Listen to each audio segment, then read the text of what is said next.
So, good morning, everyone, and welcome to our webinar about the bumpy road to net zero. My name is Mary Neringhaus, and together with my colleague Michael Diaz, we co-lead the topic Sustainable Finance at Cuperia Banking Consulting in Switzerland.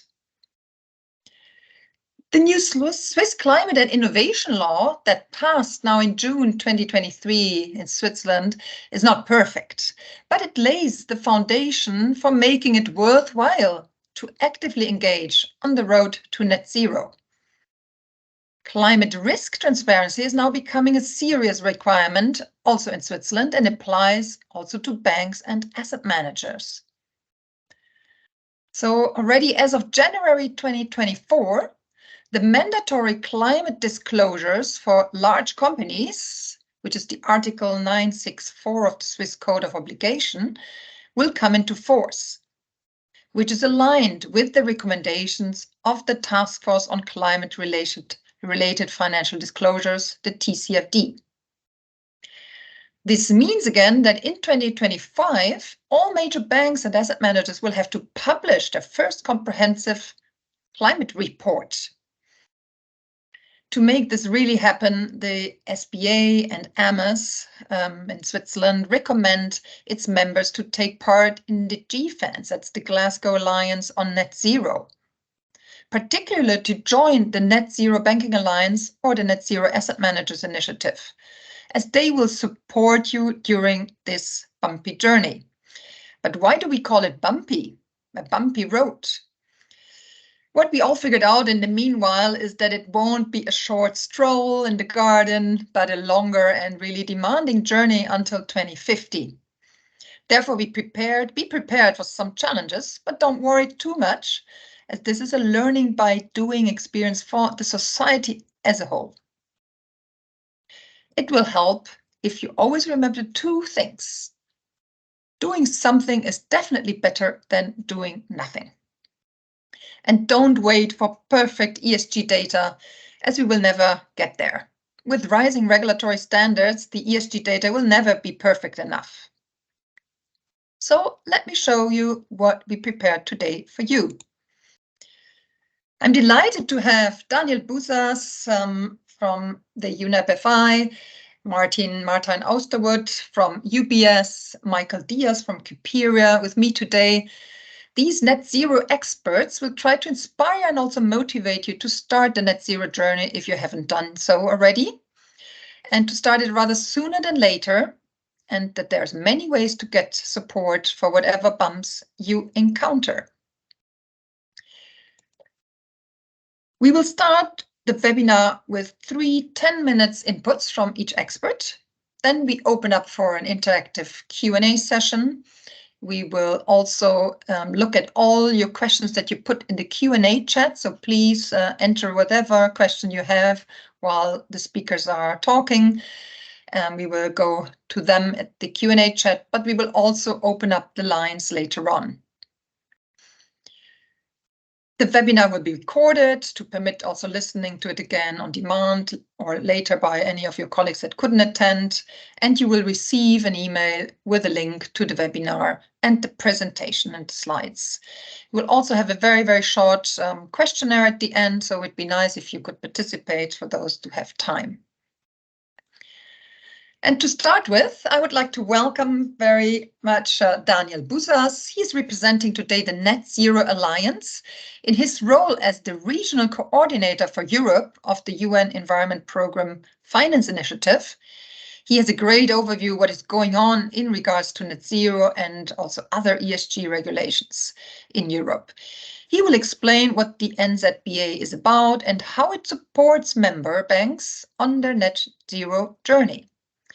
Daniel, over to you. Thank you for the introduction. That's great. Thanks for these interesting words. So on my end, I'm going to present some slides quite quickly. I assume that I can move the screen, or should I ask you to go to the next one? Yes. I will click. So, perfect. Well, the Net Zero Banking Alliance is an industry-led, UN-convened group of banks that are truly committed to ambitious climate action. So As you may or may not know, at UNEPFI, we undertake different work in order to integrate sustainability into the work of financial institutions. So we have different principles and frameworks that actually enable you to do that. So we created a few years back the Principle for Responsible Investment, that now it's a separate institution that does a lot of work and has many, many members. But now we currently really work with banks and insurers, like through the Principle for Responsible Banking, Principle for Sustainable Insurance, to integrate sustainability as a whole. But we do have these accelerators on climate, like the Net Zero Banking Alliance, that is really working to make sure that banks have a decarbonizing strategy of their portfolios by 2050. So for now, the Net Zero Banking Alliance was created in 2021. We have seen a super rapid growth in membership. We have now more than 130 members in more than 40 countries that represent 74 trillion US dollar in assets. There is more than 40% of the total global banking assets in terms of size. So this is quite large, and they all have committed to have targets in 2030 and 2050 to reach 1.5 degrees. So if we go to the next slide, I also wanted to show you how does it look in terms of the DACH region, no? So in terms of Germany, Switzerland, Austria, and Liechtenstein, I believe that 9 banks we have that committed to the Net Zero Banking Alliance. They are different sizes, but all they have committed to the same ambition. And this is very important to say, because it doesn't mean that when you join the Net Zero Banking Alliance, there is only one path to being net zero by 2050. You know, this all needs to be adapted to the different situations of the banks, the different portfolios, and the different business models. And as you can see here, we have in Switzerland UBS, Credit Suisse. We also have Zürcher Cantonal Bank, BLKB, BKV. And then we have Deutsche Bank, Commerzbank, and ProCredit from Germany, and then Erste in Austria. So as you can see, very varied, very different. We have large international, large commercial banks, then also more smaller and regional banks that are looking into this, or even more niche institutions like ProCredit that is really active in different countries than the others. So, but what does it mean? So we can go to the next slide. You can see that the commitment, what is it that banks commit to? Well, banks, so Net Zero Banking Alliance members, commit to align their operational and attributable greenhouse gas emissions from their lending and investment portfolios with the net zero pathways by 2050 or sooner. So we can click again to see the next points. So this means that they need to set 2030 and 2050 net zero targets for their financing.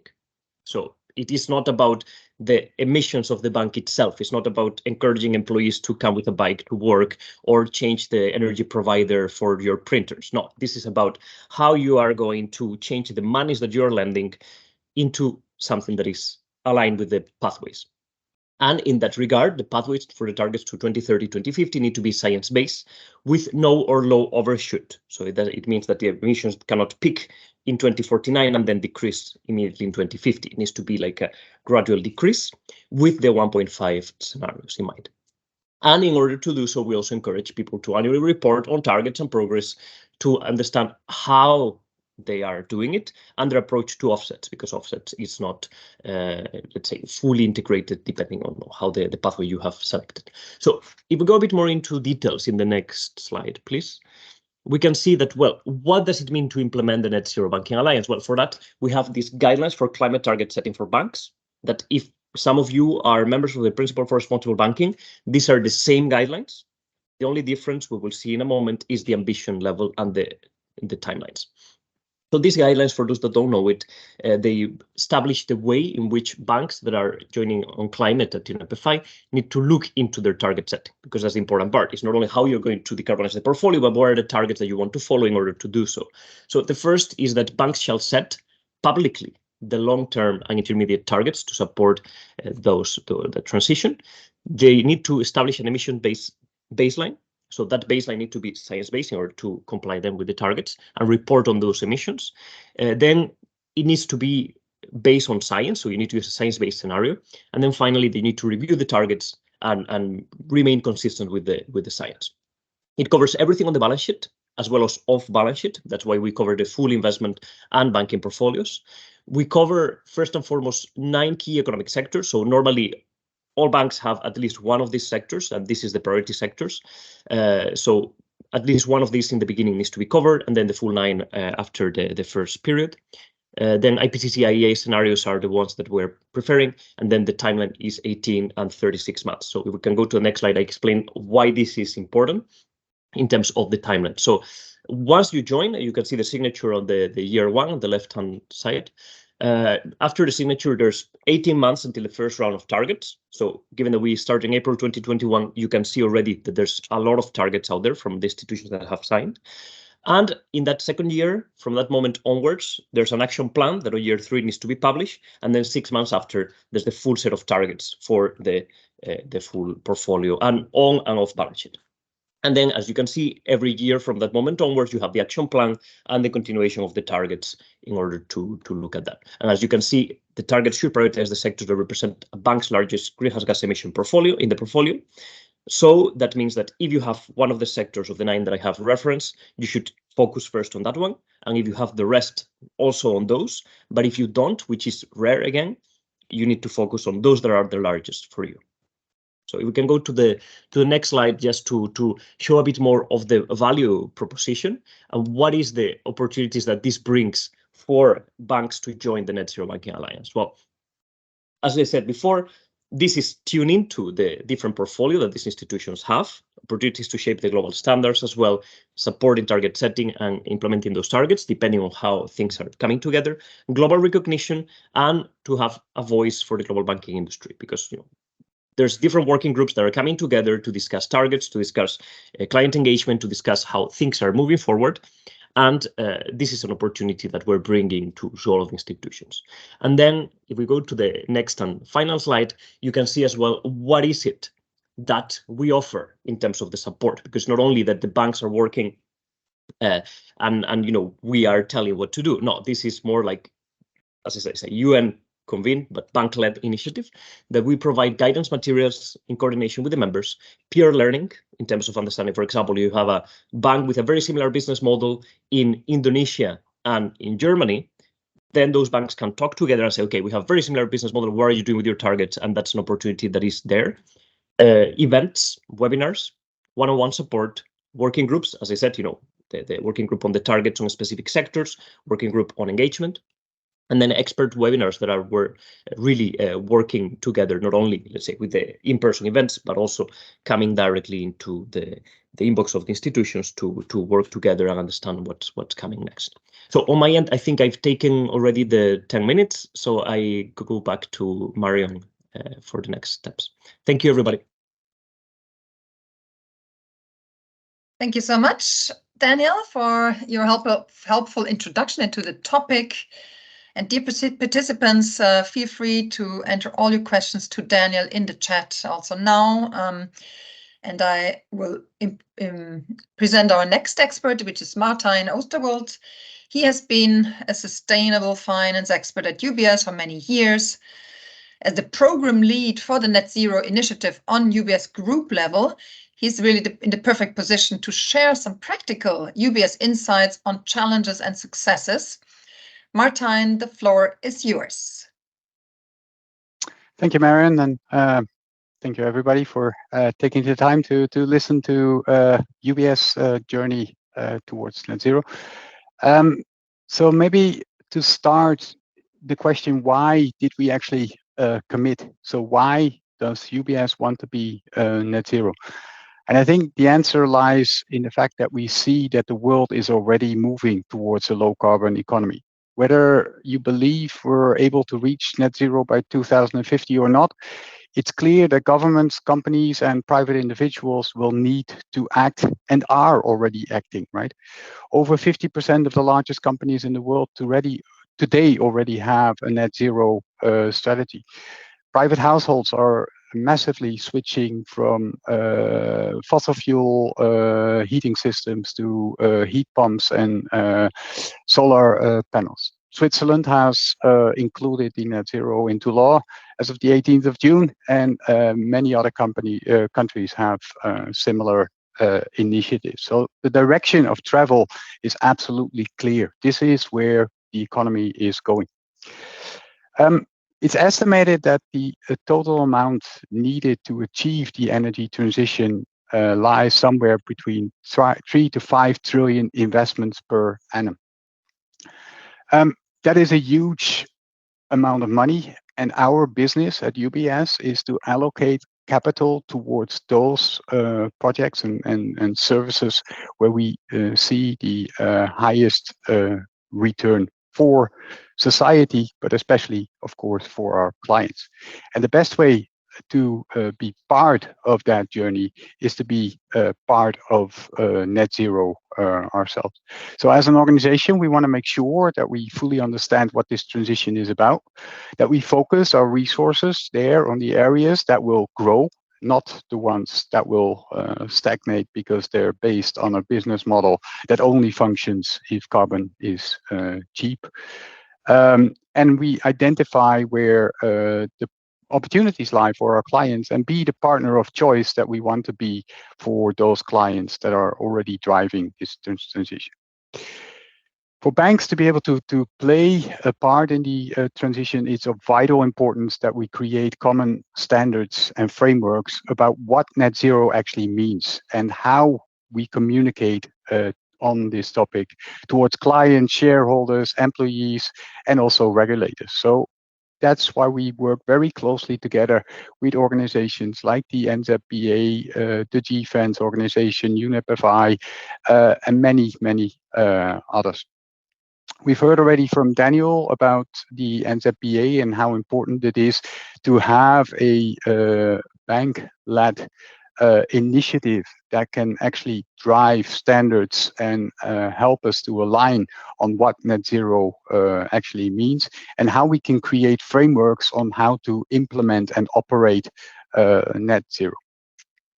One special one I want to take out here is the PACTA agreement, which provides guidance on how to calculate financed emissions. So those are the emissions that are related to the financing and lending that we as a bank do. And that's a key metric for any financial institution to drive net zero commitments. If we go to the next slide, you'll see that our net zero commitment is not a commitment that stands in isolation. So we have a climate strategy that basically focuses around 4 key pillars. The first one is protecting our clients' assets. So if we're investing in companies, we're also engaging with these companies to make sure that they accelerate or help accelerate the transition of their business model towards this low carbon economy. Again, it's in the interest of our clients to make sure that they have business models that fit the 21st century business model, which requires a good understanding of how much carbon risk and how much climate risk there is in your model. And obviously, we want to avoid being stuck with stranded assets in our investment portfolio, assets that cannot yield the same returns as they've done over the past because they're locked into a model that doesn't function. Just this morning, I saw an article in the FT on how important engagement is and how it actually is a much more effective way of driving change than simple divestment.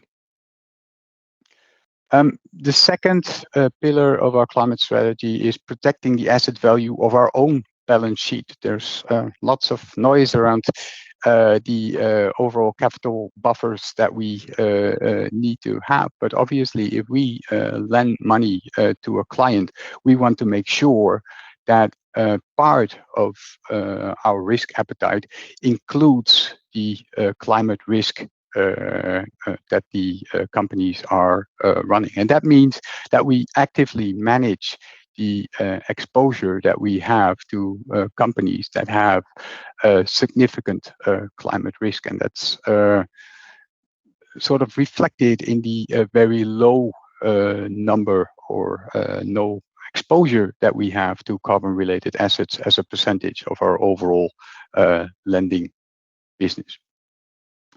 The third pillar actually refers to our overall net zero commitment. So reducing our climate impact includes both the impact that we have from an operational perspective, as well as the impact that we can drive through our lending and financing, as well as in our investment portfolios.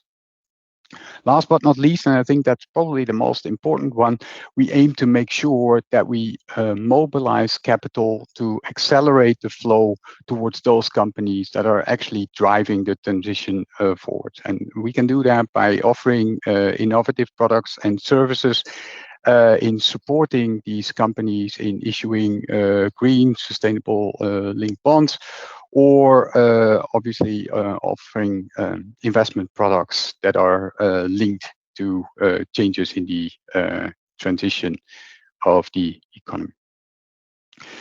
With that, I want to focus a bit more also on some of the challenges that we see. I think if you look at the graph here, this is one of the scenarios that was just highlighted by Daniel in terms of a science-based scenario, how to get to net zero.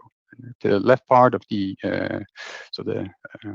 y-axis, you'll see the amount of gigaton that we're currently emitting, which is somewhere around 35 gigaton in 2020, which needs to go to zero by 2050. These scenarios are used with companies to assess in what matter their industry is able to reduce CO2 emissions and where they stand vis-a-vis their peers and competitors in making that happen and being prepared for that reduction. One element to highlight is that the expectation of this scenario is that there will be certain carbon emissions that by 2050 are not fully at zero, and that we are able to offset or remove carbon from the atmosphere in a similar amount. We're already doing that today. UBS invested in a Swiss company, Climeworks, which takes air and CO2 out of the air and then uses it to store on the ground. But currently, these technologies are not yet at scale.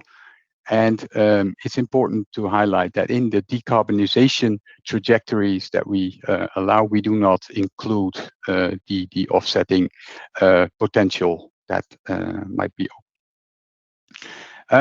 Interesting around these scenarios is that it puts a figure to how the economy will look in 2030. If you look, for instance, at transportation, you'll see that the assumption of this scenario is that in 2030, 60% of all global car sales are electric. And I think it's good to keep in mind that no one of us can predict what the percentage of global car sales will be that are electric vehicles in 2030, let alone that we know how this will move forward from 2030 to 2050. But we're using these scenarios to have a base for the decisions on what might need to happen. And that's the important part, and I think the important lesson that I want to bring across. What we're doing is learning every day and adjusting every day to the new reality. The amount of solar energy installed worldwide has exceeded the amount that we have predicted every year since 2015. This is a benefit for the climate. This is a benefit for the trajectory to electrify, to make sure that we can use renewable energy sources. But that also means that we need to adjust our models. On the other side, we've also seen coal still reaching higher levels of overall CO2 emissions. And that is also something we need to take into account.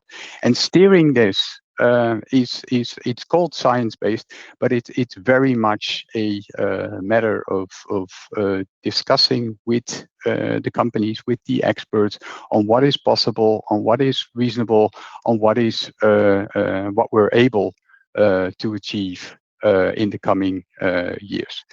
Still, and I think that's important, we set midterm targets for 2030 and, of course, the 2050 goal, because we need to have an anchor towards where we want to steer and where to accelerate our activities, and where we're already meeting those targets already today.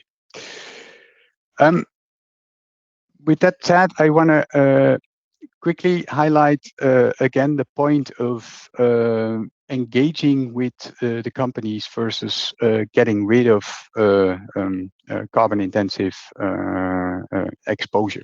This is a discussion we have a lot, especially with some of the NGOs. Where the discussion always tends to be around, okay, if you're not financing it, they don't get the finance, and then the carbon emissions will disappear. That is, in my view, a bit too simple. We cannot assume that if we don't finance a transportation company, that nobody else will finance that transportation company. Actually, the risk is very high, and that follows from a number of academic studies, that the investors that will take over the participations that we initially had are less interested in the trajectory of the company towards net zero than ourselves. So we have every reason to be an active engager on all of these company positions that we have in our portfolios, and discuss what is possible. The fact of excluding companies out of portfolio is really the absolute last means of resort that we can go to. But it means that we're not influencing the company strategy at all. So simply said, it's not about getting rid of carbon intensive companies. It's not about reducing simply financed emissions, but about reducing the emissions itself. On the last slide, I quickly want to highlight our climate roadmap. So our net zero commitment that we made in 2021 was followed by an advisory vote on the AGM. We had very strong support for our net zero commitment. And interestingly, I think there was not one vote that did not agree with the ambition of becoming net zero. The votes that were against all went into the direction of wanting to have higher ambitions. We have a target for our own emissions by 2025, and then the targets on our financing and lending are set for 2030. I won't go into the numbers, but they are based again on the science-based scenarios that we just looked at from the IEA. And then by 2035, we also want to make sure that we are net zero in our supply chain, meaning that every supplier that does business with UBS needs to be net zero for itself by 2035. And that all should result in 2050 in being net zero across all of our activities on our scope 1 and 2, so the own emissions of the UBS operations, as well as in our scope 3, which are these financed emissions that we talked about before. With that, I want to hand it back to Marianne.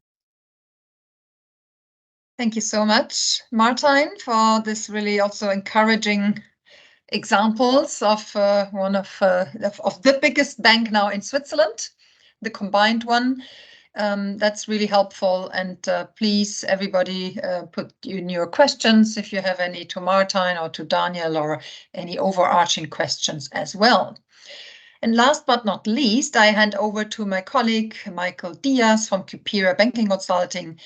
He has many years of experience also in rating industry, and also CEO of the Alternative Bank in Switzerland.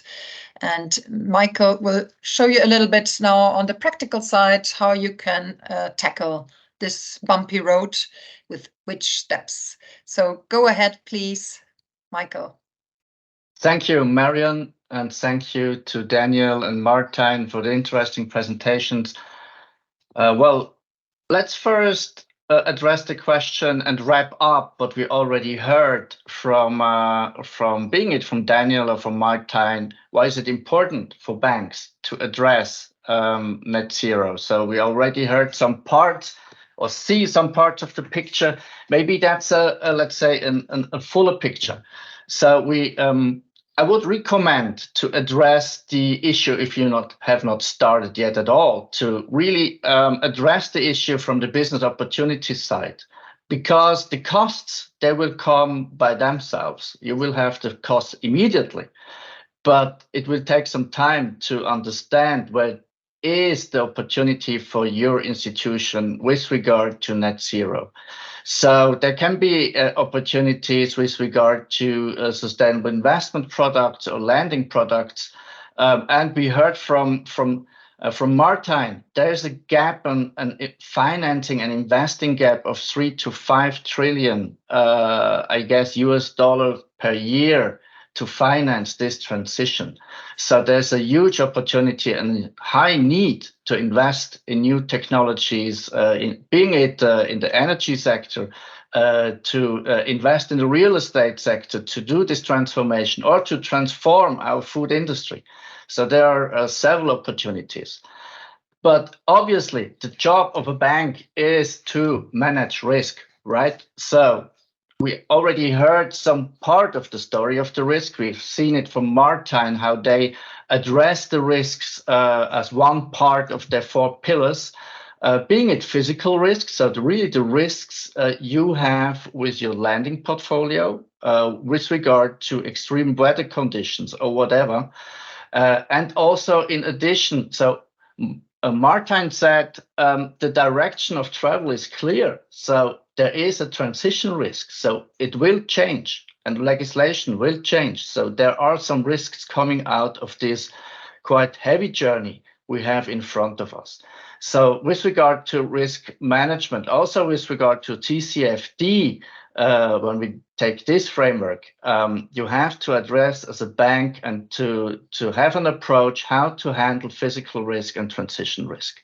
And of course, reputational risk is an issue. So society at large wants to see how the financial services sector is addressing climate change and net zero and the net zero challenge. And litigation risk with a challenging or with a, let's say, changing legal environment, there are increased litigation risk because the legal framework is changing. So your environment is changing. That brings me to the regulatory pressure. I mean, there has been said already some part of it. I mean, TCFD I mentioned is mandatory, will become mandatory in the reporting. So net zero targets more and more will become legally binding. So that's the direction we are heading to. So the sooner you address it, I think the better for you as a bank. And the last but not least, investor and stakeholder expectations. We have now for many years pressure from NGOs who want to see with regard to Paris Agreement alignment, what the financial industry is doing to support Paris Agreement. We see it already in ESG rating, where the net zero ambitions of the financial services industry are integrated in ratings. And we already see, and I mean, at the end, let's say the the challenge or the risk and the opportunities, they lie with the risk on share price, on risk return profile of your institution. So I would say that there are 4 main reasons why achieving net zero is important for banks. So how to approach this step, how to approach or how to go on this bumpy road to net zero, which is not an easy one. When we had the preparation of our webinar, Martin said, yeah, you consultants, you are able to explain everything in 5 steps. Yeah, that's true at one side. On the other side, it is important to reduce complexity of this quite complicated journey to net zero. So we prepared 5 steps. I outlined the net zero standards for banks that have been published lately by IIGGC or the Transition Pathway Initiative. So just to give you a comparison, our 5 steps where we concentrate on the process, how to get to a net zero strategy, we would start with a business case. So before you start running, make a business case. So what are the associated costs? What are the risks? What are the benefits? Where are you with regard to net zero? Do you need awareness building? And do you already have a business case with regard to net zero? Second step, develop a strategic plan before you run into a direction. Before you commit yourself, have a plan. I think that could not be bad to have a direction and to know what you are addressing. That means do an assessment where you are, being it with an internal or an external assessment. Develop a vision and do a gap analysis. Where are you right now? And what is your ambition? And what is the gap in between? So that's very important. And then it really gets to, let's say, to the important things. Calculate carbon metrics. And for that, you need first to establish a framework. You need to understand the methodologies. And you need to select the right providers and tools. So that's the 3rd step, which is, in my understanding, one of the most time-consuming ones. And also when I see what's happening in the industry, that's the one where let's say the banks and asset managers, they have to provide quite many capacities to do these calculations. 4th step, if you know what your baseline is, which will be part of this 4th step, when you know your baseline, you can set the targets. As we have seen from Martin, you can do a 2030 interim target, and you can start considering what's happening until 2050. But for that, you need to know your baseline. And then the 5th step, a very important one, think about how to report internally and externally. So report on the progress is demanded not only by NZB, Net Zero Banking Alliance, as we have heard from Daniel, it is also required by your clients and shareholders. So be transparent and show them how you're proceeding on your journey to net zero. And to conclude, I come to a last slide just to give you some ideas how we support players in the financial services industry. I will not take too much time on this slide. I mean, you will receive the presentations after the webinar is closed. But just to give you some ideas, what you can do and where we can help. First of all, in the business case, awareness building, as I meant before, is quite basic. So if your management is quite far away from net zero, they have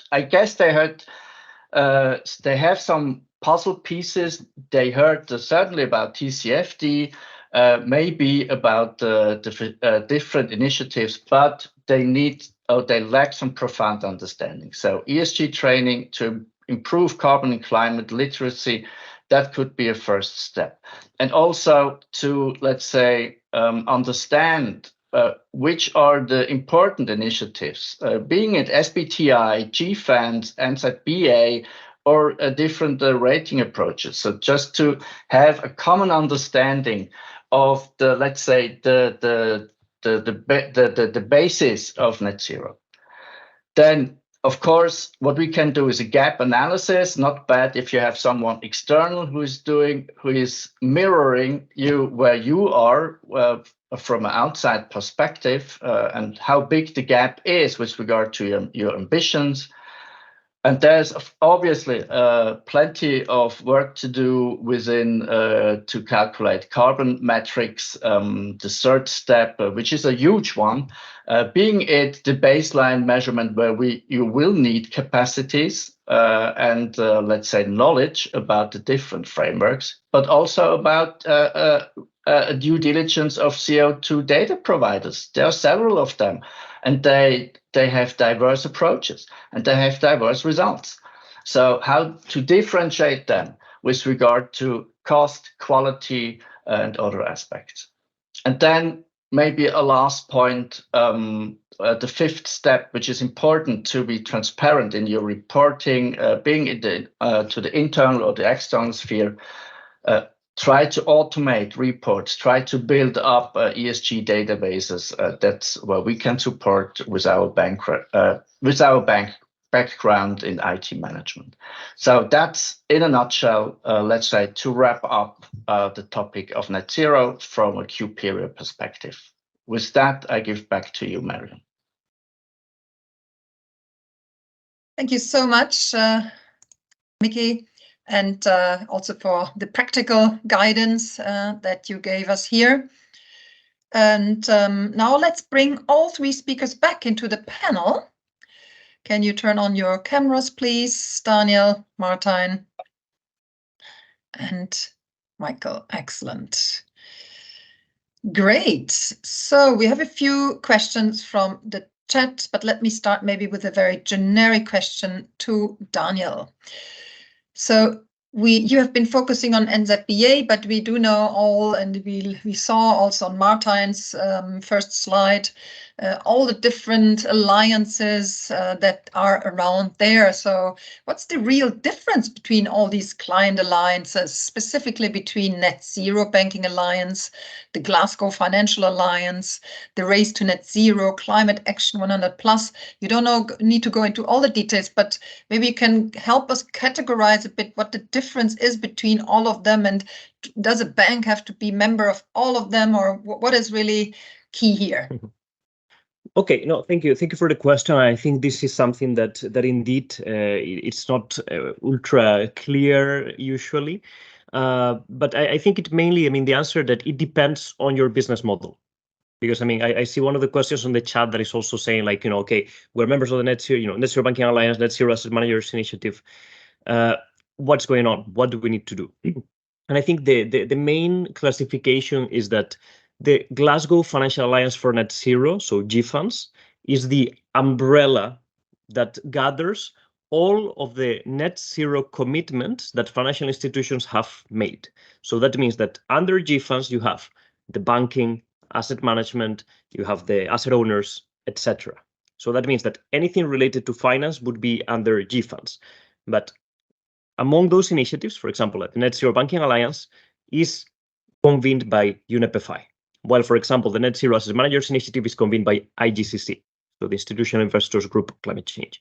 So there's different initiatives that work on specific sectors that are under the same umbrella. And also, you need to understand that it depends on the business model that you go to one or the other. All of them are underpinned by the commitment to reaching net zero using science-based targets. I think that's the overall description without going into more detail, because if not, it will confuse people a bit more. Thank you, Daniel.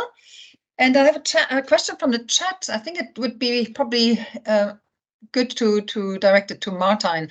Martijn, we know all these alliances are very precise on how to treat the balance sheet and scope 1, scope 2, scope 3.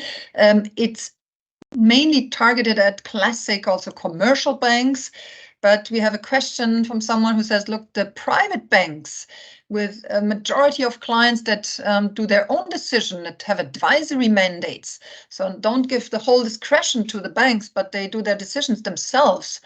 What would be the role of private banks in this, and how are you dealing at UBS with a big bunch also of advisory business, of private clients? How do you take or engage with them, and what can private banks, if you just have that type of business, do to also engage in this to net zero road? Yep, a very good question. And if you look actually at the GST protocol, how say investments and especially advisory investments are treated, then they are regarded as optional under the scope 3, because in the end it is not the bank that decides for their advisory clients how they will invest. We do think that banks can do a lot, obviously on the topic of education. So highlighting the same aspects that I highlighted in the presentation before around the opportunities, but also especially around the risks of not taking climate into account. A second element obviously is providing choice for our clients, so making sure that they have ability to invest in products and services that do align with this net zero trajectory, enabling them to implement the strategy in such a way that they can align that with their risk return preferences. Those are the two most obvious ways of implementing that for those private banks that also offer engagement services to their clients. Obviously, this is also a very strong tool where they can enable the clients or their own say view to be connected to the companies that they invest in and drive net zero through that framework. But I think the point is fair, that for private banks it is very difficult to commit to being net zero in the part of the portfolio that is driven by their clients. And offering clients choice is a key selling argument, obviously, for any private bank to make sure that they can implement what they feel is the right risk return profile in their portfolio. Thank you, Martijn. Daniel, would you have any additions to private banks, or is that also for you like not the key focus? Well, I mean, I would like to say that we are flexible enough to integrate any kind of business model, but I've seen this as well coming on the principle for responsible banking in some cases, and there's no clear-cut answer, because indeed in those types of portfolios, when it's actually the client that has the main element, I think indeed choice is one of the key aspects in different chats with banks, and this is mainly, let's say, my opinion, that it is important, for example, if you are based in the EU, that you are able to offer a good range of Article 8, Article 9 products under the SFDR, for example, and that you're able to also try to highlight how these things are working together, given that this is an advice provision and then like a proxy approach in terms of, okay, what is the kind of funds that should be offered to the clients, is mainly to looking into this and to work together to find solutions. And just to highlight that we're going to be soon releasing a paper on investment banking approaches that may be also useful for this kind of institutions on the private banking side. But yeah, I think I agree with Martijn. I think that's the approach. Thank you, Martijn. We have another question I think that you could comment on, and that's about the transition risk or transition considerations. The question is, I mean, how do these transition considerations really influence the strategies, and have you as UBS Group changed your strategies when you consider transition, and in which way? Yes, we absolutely, as said, take that into account when we make lending and financing decisions. So first of all, we have a deep understanding of what the current carbon emissions are with the associated loan that we have outstanding. So when we have a client, we will do an assessment of what the associated financed emissions are of that specific client relationship. Second of all, we will look into the plans that this counterpart has to reduce emissions over time. And I think that's where also the net zero targets actually come into play, because they force us to assess how the client book over time will be driven down in terms of its carbon intensity or its carbon risk. So we look at the plans that the companies have to reduce their carbon emissions, about how this is governed in that specific company, what the strategy is, how they monitor and manage risks around the execution. And that feeds into our assessment of the attractiveness to do business with this counterpart, meaning that a company that is committed to net zero has a higher chance and a better perspective of getting loans on the terms that it's looking for than a company that is not moving, because that company that is not moving could become a risk in our portfolio over time. So that's how the transition and the transition assessment that we do of our client plays a role in the lending and financing decisions that we make.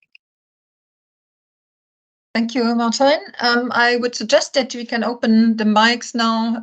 So if anybody has a question that he wants to ask personally, please just speak up or raise your hand, whatever you want, but you can continue also in the mic. And I would also like to use that moment to ask maybe Michael a question. So we have these 5 steps. Do they have to be done in exactly this order, or can they be done in parallel or in a different order? And are the banks free to redesign this pathway?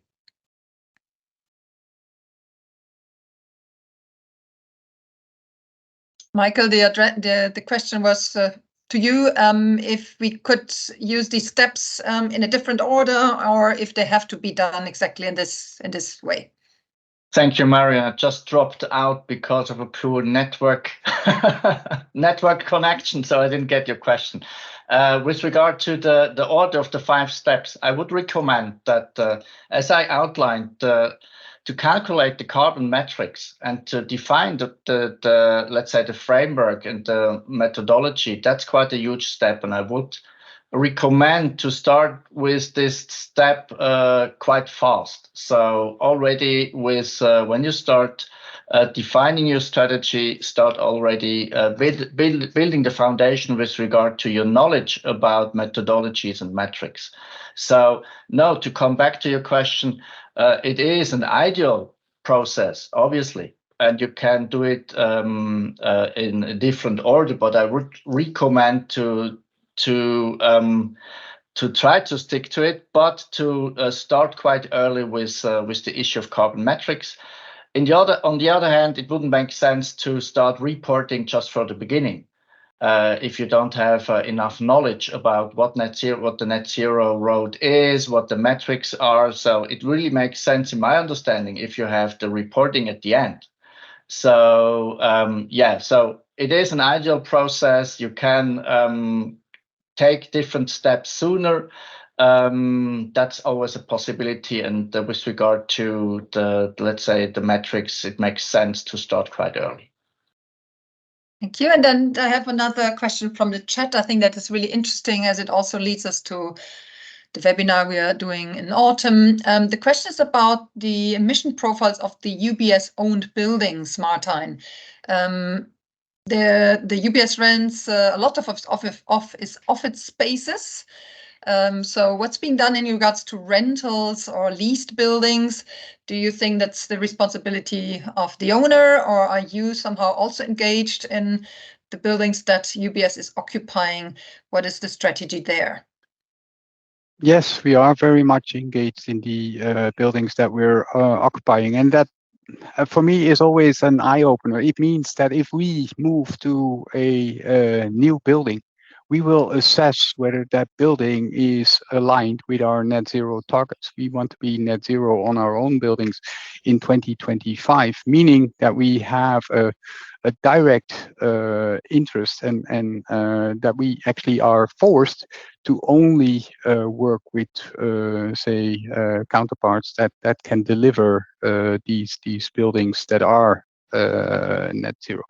And imagine the effect that has. We have a lot of people, even more now than we had before, and these people, when they are housed, are all partly making sure that the building sector is driving towards this net zero, because the real estate agents know that if they want to do business with UBS, they will need to make sure that their buildings are net zero. So we have this target for 2025 already. That's not always easy, as you can imagine. But again, setting targets, having a dedicated assessment of this is where we want to go, helps us in driving that change through our own operations, which I do believe is very important. Thank you so much. And time is unfortunately over. We got a few more questions, but we have to move on to the end. So thank you so much, dear speakers, Martijn, Daniel, and Michael, for your great insights. I think Daniel really showed us a bit how the path is bumpy, but how NZBA could support you. It's something for more engaged banks, definitely, right? Because there's a clear requirement what you need to follow, but it's in a fair framework and you have enough time to really work on it, and it gives you a bit the pressure to also engage your management if you sign up for that. The engaged banks, as we saw on the list, are already part of it, and we hope that there will be more in Switzerland. From Martijn, we got all the good examples, and I think what I liked most that you saw also the opportunities, and you see it as also as a growth potential to engage. So as a group, it just makes sense for UBS. But we also saw it's not just for big banks, it's also for small banks, and maybe even private banks can contribute to that journey.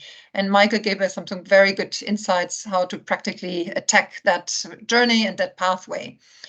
In autumn, we will have another webinar on the climate risks of Swiss real estate portfolios. So all those that are from banks with big mortgage packages and mortgage business, you're very welcome to join again. We will do some more practical examples how this works.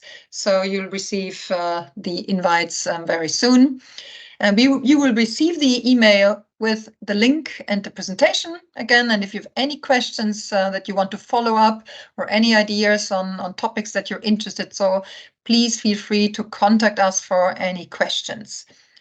But before I finish this webinar, I would like to thank also all participants for your presence and your questions, and the speakers again, many thanks. And we will have a short questionnaire at the end. For those who have time, would be great if you could share your view on this webinar.